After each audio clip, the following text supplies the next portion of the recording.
Hello, my dear friends and my dear friends. I hope you are doing very well. This is Mithilesh Vishwakarma and I welcome you all to my YouTube channel VSM Academy, the Spirit of Education. Guys आज जो आपको मैं सिखाने वाला हूँ किस तरीके से 11th स्टैंडर्ड का जो एप्लीकेशन फॉर्म पार्ट 1 है वो फिल करना सिखाऊंगा।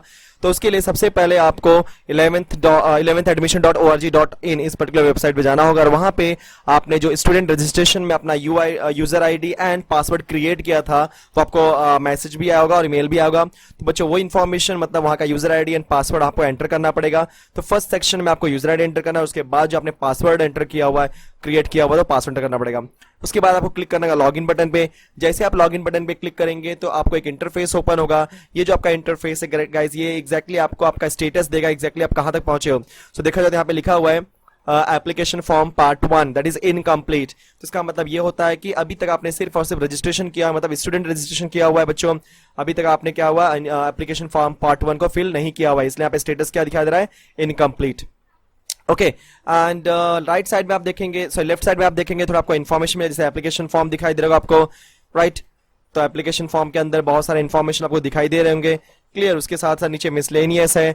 तो एप्लीकेशन फॉर्म के अंदर आपका registration details, personal address, category and reservation details, then आपका हो जाएगा यहाँ पे qualification, document verification, upload document, required documents, pay admission, processing fee and lock application form. तो ये सारे इन्फॉर्मेशन 1 by 1 आपको फिल करने होंगे, ठीक है। सो हम लोग स्टार्ट करते हैं 1 by 1 किस तरीके से फिल करना होता है। तो सबसे पहले मैंने किस पे क्लिक करूंगा, रजिस्ट्रेशन डिटेल पे। तो बच्चों ये जो आपका रजिस्ट्रेशन डिटेल्स है ऑलरेडी जो 10th स्टैंडर्ड के बच्चों ने ऑलरेडी फिल किया है यहाँ पे, तो जो भी एज इट इज आपने स्टूडेंट रजिस्ट्रेशन फॉर्म में फिल किया होगा सेम आपको दिखाई देगा, राइट। इन केस अगर आप चेंज करते हो, सो if you change your registration details yes your application form data will be reset. तो अगर आप चेंज करते हो तो चेंज द रीसेट हो जाएगा। तो आप चेंज करने की कोई जरूरत नहीं, डायरेक्टली आप सेव एंड नेक्स्ट पे क्लिक करो। ओके सेव एंड नेक्स्ट पे क्लिक करने के बाद डायरेक्टली आप पहुंच जाओगे नेक्स्ट पर्सनल डिटेल्स में। सो गाइस पर्सनल डिटेल्स में ध्यान देना, यहाँ पे एक आपको वार्निंग दे रहा है, एक तरह से इंफॉर्मेशन है कि अगर आपको इन हाउस कोटा एडमिशन चाहिए तो आपको स्कूल का इंडेक्स नंबर और स्कूल का UDISE नंबर ये लेना होगा। जब आप ये एंटर करेंगे तो एज आप इन हाउस के लिए अप्लाई कर सकते हैं। तो इस एप्लीकेशन पर्सनल डिटेल्स में आपको दिखाई देगा कि नेम ऑफ द एप्लीकेशन क्या होगा, उसके बाद एप्लीकेंट्स मदर्स नेम आपको एंटर करना पड़ेगा, जो भी आपके मदर का नेम है। उसके बाद आपको जेंडर, ठीक है। तो अभी आपका जेंडर है गाइस, वो जेंडर इन्फॉर्मेशन फिल करना पड़ेगा। तो जेंडर में आपको 3 ऑप्शन मिलेगा, फीमेल, मेल एंड ट्रांसजेंडर। तो आपको जो सिलेक्ट करना है सिलेक्ट कर सकते हैं। उसके बाद जो भी आपका डेट ऑफ बर्थ है, राइट, आपको डेट ऑफ बर्थ कैसे एंटर करना है, डैश नॉट डैश आपको यूज नहीं करना है, यहाँ पे स्लैश यूज करना है। जैसे मैंने एक रैंडम वैल्यू देता हूँ, जैसे 20 जुलाई, आपका जो भी मैंने ईयर दे दिया तो वहां पे आप स्लैश यूज कर सकते हो, क्लियर। उसके बाद एक बात और, जहां जहां पे रेड स्टार दिया इसका मतलब वो कंपलसरी फील्ड्स हैं, उनको आपको फिल करना ही है, राइट। ऊपर लिखा भी होगा guys 10th standard of equivalent examination details, right. तो कंपलसरी फील्ड उनको फिल करना है, लेकिन जहां पर अगर आपका रेड स्टार नहीं दिया है तो अगर आप नहीं भी फिल करते चलेगा। सो एप्लीकेंट्स आधार नंबर मैंने नहीं फिल किया। उसके बाद आपने ध्यान दिया होगा name of the school attendant for 10th standard, तो मैं किस स्कूल से पढ़ाई की थी मैंने 10th स्टैंडर्ड की, वो मुझे फिल करना होगा। एंड उसके बाद ध्यान देना बच्चों, अगर आप इन हाउस के अप्लाई करते हो तो ये दोनों इन्फॉर्मेशन आपको फिल करनी होंगी, that is school index number of the last school attendant for the 10th standard. तो यहाँ पे स्टार दिया है, ध्यान से आप देख ही रहे होगे। अगर यहाँ पे स्टार दिया है इसका मतलब ये होता है कि यस मुझे स्कूल का इंडेक्स नंबर फिल करना ही है, बिना स्कूल का इंडेक्स नंबर फिल किए मैं आगे जा नहीं सकता। अब ये स्कूल का इंडेक्स नंबर आपको स्कूल से मिल सकता है, इनकेस अगर आपके पास नहीं है तो स्कूल के ब्रोशर पे या स्कूल में कॉल करके आप उनका इंडेक्स नंबर पूछ सकते हो। इनकेस अगर आपको इन हाउस का एडमिशन चाहिए तो UDISE नंबर भी आपको स्कूल से मिल जाएगा, क्लियर। तो मैंने एक रैंडम वैल्यू डाल दी। इंडेक्स नंबर में, इंडेक्स नंबर का जो फॉर्मेट होता है 2 डिजिट रहेगा, फिर डॉट होगा, फिर 2 डिजिट होगा, फिर 3 डिजिट का इन्फॉर्मेशन होगा। तो मैंने सेव एंड नेक्स्ट पे क्लिक किया। जैसे बच्चों मैंने सेव एंड नेक्स्ट पे क्लिक किया, मैं नेक्स्ट प्लेस पे आ गया, that is applicants address for correspondence. तो यहाँ पे आपको प्रॉपर एड्रेस अपना फिल करना होगा, दैट इज जो भी आपका एड्रेस है वो फिल कीजिए। वहां पे जो आपका पिन कोड है वो आपको पिन कोड फिल करना होगा। उसके बाद आप किस स्टेट से बिलोंग करते हैं, राइट। अगर कोई आउटसाइडर है तो वहां पे आउटसाइडर अपना स्टेट स्पेसिफाई करेगा, बट अगर फॉर एग्जाम्पल महाराष्ट्र से है तो महाराष्ट्र का स्टेट वहां पे स्पेसिफाई करेगा। सो कहने का मतलब है कि आपको सबसे पहले एड्रेस में आपका building name, then house number, street path वो फिल करना है, देन पिन कोड, उसके बाद स्टेट आपका महाराष्ट्र, देन डिस्ट्रिक्ट आपका हो जाएगा सेलेक्ट। देन आपके बाद जो भी आपका डिस्ट्रिक्ट है आप डिस्ट्रिक्ट सेलेक्ट कर दो। फॉर एग्जांपल अगर आप मुंबई डिस्ट्रिक्ट में तो वहां पे मुंबई सेलेक्ट करो, आप थाने डिस्ट्रिक्ट में आप थाने सेलेक्ट करो, जो भी आपका डिस्ट्रिक्ट हो वहां पे स्पेसिफाई करो क्लियरली। एंड उसके बाद आप तहसील और तालुका सेलेक्ट कर सकते हो, तो तहसील तालुका का जो भी है वहां पे आप स्पेसिफाई करो, ठीक है। उसके बाद सिटी, टाउन और विलेज जो भी इंफॉर्मेशन आप फिल करो। एक तरह से जो भी आपका एड्रेस है वो आपको फिल करना है यहाँ पे सिक्वेंशियल फॉर्म में, ठीक है। मैंने यहाँ पे डिस्ट्रिक्ट क्या सिलेक्ट किया बच्चों, मुंबई। Okay, just wait.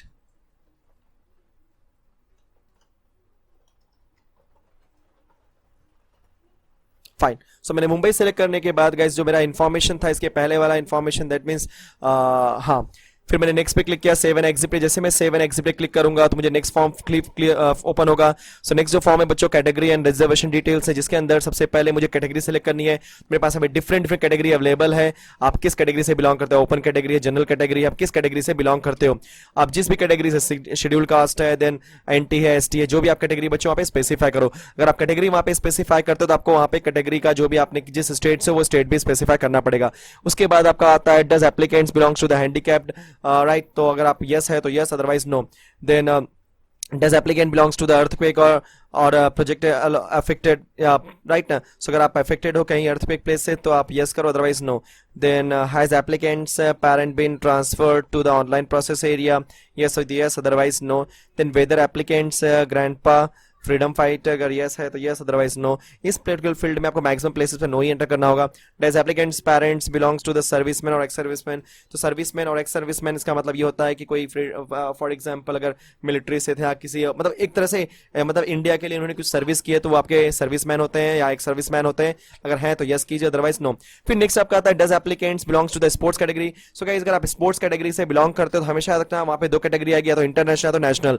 आप स्कूल लेवल पे खेले हो वो एक्सेप्टेड नहीं है। अगर आपने नेशनल लेवल या इंटरनेशनल लेवल पे खेले हो तो वो आपको यहाँ पे इन्फॉर्म करना पड़ेगा। एंड साथ ही साथ अगर आपने जिस लेवल पे आपने खेला हुआ है तो जिस लेवल पे आप वहाँ पे आपने किस तरीके का आपको मेडल मिला है, आप रनर अप थे या पार्टिसिपेंट्स थे, तो वो आपको इन्फॉर्मेशन यहाँ पे फिल करना पड़ेगा। एंड इनकेस अगर आपने नहीं किया तो नो कर दो। Next one, so if you are failing under category orphan as, पर अगर आपने ऑर्फनेज में हो तो वहां के हिसाब से आप यस करो, otherwise no. Clear, okay. The next one is admission under technical reservation. So 25% for HSVC and bifocal courses.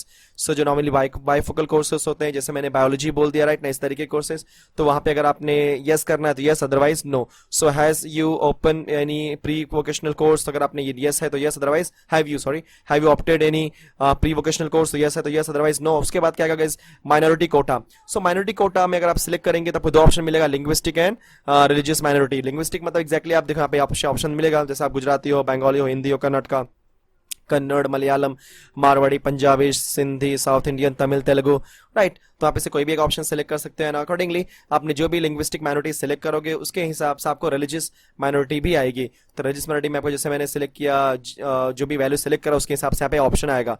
Clear, yes. तो अपने हिसाब से जो भी आपको जिस माइनॉरिटी में आप फिल होते हो या जिस माइनॉरिटी में आप फिट बैठते हो उस माइनॉरिटी को आप सेलेक्ट करो एंड आगे प्रोसीड करो।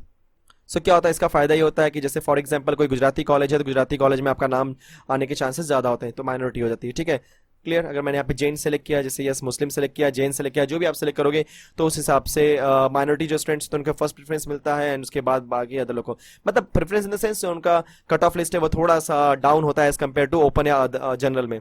Next one is do you take admission through in house quota. अगर आपको इन हाउस कोटा है तो यस करना पड़ेगा, और यस करोगे तो आपको जो प्रीवियस आपने अपने स्कूल का UDSI नंबर था एंड ऑल था ये वहां पे होना चाहिए, राइट। यस। अगर आपको इन हाउस कोटा में नहीं चाहिए तो आपको यहाँ पे क्लिक करना है नो। उसका सेव एंड नेक्स्ट पे क्लिक कीजिए। जैसे आप सेव एंड नेक्स्ट पे क्लिक करेंगे तो आपको क्वालिफिकेशन डिटेल्स आएगा। आप ध्यान देना, जो स्टेट बोर्ड के स्टूडेंट्स होंगे उनका qualification details by default field होगा, लेकिन जो अदर बोर्ड के स्टूडेंट्स होंगे उनका यहाँ पे स्पेसिफाई करना पड़ेगा। तो आपको सबसे पहले निकालना पड़ेगा पासिंग स्टेटस। सो अगर आप पास्ड है तो पास्ड, उसके बाद आपने 10th में इंग्लिश एज अ सब्जेक्ट आपको था क्या, अगर यस है तो यस, अदरवाइज नो। तो yes. And next one, have you passed in science subject as 10th standard. अगर आपने 10th स्टैंडर्ड में आपके पास साइंस करके भी एक सब्जेक्ट था तो उस पर आप क्लिक कर दीजिए यस, अदरवाइज नहीं था तो नो। उसके बाद बच्चों आपको हमें टोटल मार्क्स एंटर करना पड़ेगा। तो टोटल मार्क्स मतलब ये आपका बेस्ट ऑफ 5 है। बेस्ट ऑफ 5 मतलब आपने आपके जो मैक्सिमम मार्क्स जो 5 सब्जेक्ट्स में है उनका यहाँ पे टोटल एंट्री करनी पड़ेंगे, उसके आउट ऑफ इज व्हाट 500। तो आपका जो भी परसेंटेज होगा वो ऑटोमेटिकली कंप्लीट हो जाएगा। सेव एंड नेक्स्ट पे क्लिक कीजिए। सेवन नेक्स्ट पे क्लिक करने के बाद आपको आएगा एप्लीकेंट्स डॉक्यूमेंट वेरिफिकेशन डिटेल्स। तो गाइज ये जो आपका पर्टिकुलर कैटेगरी है, इस कैटेगरी में आपको ध्यान देना होगा आपका गाइडेंस सेंटर क्या है। गाइडेंस सेंटर मतलब आपके फॉर्म में कोई भी प्रॉब्लम है, कोई भी इश्यूज है तो उसके लिए आप पहली बात तो घबराओ मत, ट्राई करो कि एकदम अच्छे से भरने के लिए। इनकेस अगर नहीं भरते हो या कहीं पे गलती हो जाती है, उसके लिए आपको डरना की जरूरत नहीं है। यहाँ पे गाइडेंस सेंटर इसी के लिए बैठे हुए हैं। सो कहने का मतलब यह है कि जो गाइडेंस सेंटर है, आपको अपने एरिया के हिसाब से गाइडेंस सेंटर सेलेक्ट करना है। एंड गाइडेंस सेंटर सेलेक्ट करने के बाद अगर इनकेस अगर आपको फॉर्म में कुछ इश्यू होता है तो उस गाइडेंस सेंटर में आप कॉल करके या बोल सकते हैं कि वहां पे जा करके आप फिजिकली जा करके वहां पे बात करके अपने फॉर्म को आप करेक्ट कर सकते हो। ठीक है। सो फॉर एग्जांपल अगर मैंने गाइडेंस सेंटर सेलेक्ट किया मुंबई महानगर एरिया, तो उसके हिसाब से Thakur Ramnarayan arts and science ऐसा मुझे कॉलेज दिखाई दे रहा है जो कि एज अ गाइडेंस सेंटर मैंने वो सेलेक्ट कर लिया। उसके बाद क्योंकि मैं यहाँ पे मालाड में रहता हूँ, मुंबई के मालाड या कांदिवली में रहता हूँ, नो डाउट इस पर्टिकुलर एरिया में आप ये सबसे बेस्ट वे रहेगा। सेव एंड नेक्स्ट पे क्लिक कीजिए। सेव एंड नेक्स्ट पे क्लिक करने के बाद जो आपका नेक्स्ट ऑप्शन आने वाला है गाइस, वो आपका रहेगा डॉक्यूमेंट्स के बारे में। मतलब आपके कौन कौन से डॉक्यूमेंट पेंडिंग है, वो डॉक्यूमेंट्स आपको अपलोड करने होंगे। इन केस अगर कोई डॉक्यूमेंट पेंडिंग होगा तो उसके लिए आपके पास टोटल 3 मंथ का ड्यूरेशन मिलता है। उसके पहले आपको अंडरटेकिंग फॉर्म फिल करना होगा। तो अंडरटेकिंग फॉर्म फिल करने के बाद 3 महीने के अंडर में आप वो डॉक्यूमेंट पेड कर सकते हैं। ठीक है। तो ये जो इंटरफेस है वो सबका अलग अलग हो सकता है, तो उसके लिए आप घबराओ मत कि यहाँ पर मुझे सिर्फ एक ही डॉक्यूमेंट दिख रहा है मेरा पेंडिंग। तो मेरा 10th डॉक्यूमेंट पेंडिंग है, उसको मैं अपलोड करता हूँ। अपलोड करने के लिए जब अपलोड पे क्लिक करेंगे तो ब्राउज का ऑप्शन आएगा। तो ब्राउज करने के लिए जहां पे भी आपने 10th का अपना डॉक्यूमेंट सबमिट किया रखा हुआ है तो वहां पर जाइए और वहां पे उसे सेलेक्ट कर दीजिए। एक चीज और, जो आपका डॉक्यूमेंट होना चाहिए 1 MB से लेस देन होना चाहिए बच्चों। और साथ ही साथ जो उसका एक बोल सकते हैं ना कि एक्सटेंशन हो या फॉर्मेट हो, या .bmp, PDF, JPEG, JPG, PNG, ये फॉर्मेट हो सकता है। इस पे क्लिक करेंगे, व्यू पे क्लिक करेंगे, आप उसके डॉक्यूमेंट को व्यू कर सकते हैं। एंड व्यू करने के बाद आप डिलीट भी कर सकते हैं। इतना होने के बाद जब आप सेव एंड नेक्स्ट पे क्लिक करेंगे तो आप नेक्स्ट ऑप्शन पे आने वाले दैट इज पे एडमिशन फीस प्रोसेसिंग फीस, जो कि 225 रुपीज का है। ध्यान देना बच्चों, अब ये जो एडमिशन फीस पे करने का है मैं आपको पहले ही बता देना चाहता हूँ एक्जैक्टली ये प्रोसीजर क्या है इसका। सबसे पहले आपको ऑनलाइन पे करना है। तो ऑनलाइन पे करने के लिए आपके पास बहुत सारे वेज अवेलेबल हैं, जैसे for example you can use credit card, you can use debit card, internet banking, UPI, ऐसे बहुत सारे ऑप्शन मुझे अवेलेबल हैं। तो आप जिससे कंफर्टेबल है आप उससे पे कर सकते हैं। इंटरनेट बैंकिंग यूज करना है यू कीजिए, देन डेबिट कार्ड यूज करना है या क्रेडिट कार्ड यूज करना है तो डेबिट कार्ड और क्रेडिट कार्ड के लिए आपके पास वो डेबिट कार्ड और क्रेडिट कार्ड का नंबर होना चाहिए, उसका CVV नंबर होना चाहिए, राइट ना। जब तक ये दोनों चीजें नहीं होंगी आप नहीं कर पाएंगे। तो हम लोग क्लिक करते हैं और हम जाते हैं उसके इंटरफेस पे बच्चों, राइट। तो इंटरफेस में जाने के पहले मुझे इन्फॉर्मेशन दी है कि ये आपकी ट्रांजैक्शन आईडी है, ये आपका आईडी नंबर है, मतलब जो आपने आईडी क्रिएट किया था, ये आपका नाम है, पेई नेम, और ये this is your amount. Clear. उस पर प्रोसीड पे क्लिक करना है। जैसे आप प्रोसीड पे क्लिक करेंगे तो आपके पास ये सारे ऑप्शंस आपको दिखाई देंगे। Yes, net banking, debit card, wallet, UPI and credit card. अगर आपको नेट बैंकिंग से क्लिक करना है तो नेट बैंकिंग सेलेक्ट करके जिस बैंक के थ्रू करना है वो बैंक के थ्रू कर सकते हो आप सेलेक्ट करके। अगर आपको डेबिट कार्ड के थ्रू करना है तो डेबिट कार्ड का इन्फॉर्मेशन, मतलब डेबिट कार्ड का जो नंबर होता है और जो उसका CVV होता है वो एंटर कर सकते हैं। वॉलेट के थ्रू करना है तो वॉलेट के थ्रू कर सकते हैं। यूपीआई के थ्रू मतलब जैसे आपका गूगल पे है या जो भी है उसके हिसाब से कर सकते हैं।